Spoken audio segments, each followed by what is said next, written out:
Recent గా వంశీ గారిని arrest చేశారు కదా, దానిపై మీ అభిప్రాయం ఏంటండి? ఆయన అరెస్ట్ చేయడం సబబే.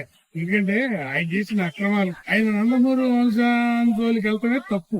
అసలు ప్రాణభిక్ష పెట్టింది ఎన్టీఆర్. అటువంటిది ఆడ వంశం మీదకి వెళ్లి ఆడపిల్లల్ని చేసి ఇష్టం ఇచ్చాడు మాట్లాడి కొండలు కొల్లగొట్టేశాడు, మట్టి కొల్లగొట్టేశాడు, క్రమలంగా చెరువులో మట్టితో వేశారు. ఎన్ని చేసిన తర్వాత ప్రజలకు ఏం చేసింది ఏం లేదు. ప్రజలను దోచుకున్నారు కానీ ఏం చేసింది. మరి ఇక్కడ 3 సార్లు ఎందుకు గెలవడం జరిగింది? ఆయన ఒక మాట తెలుగుదేశం మీద, పార్టీ మీద గెలిచాడు, టీడీపీ మీద గెలిచాడే.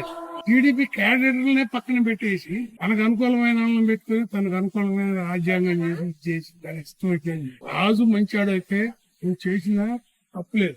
రాజే అరాజకం. అసలు ఆయన పార్టీ మారడానికి గల కారణం ఏంది ప్రధానంగా? ఆయన ఆస్తులు కాపాడుకుంటా.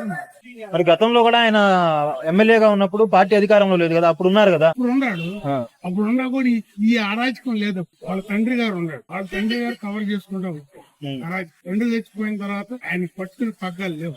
ఆయన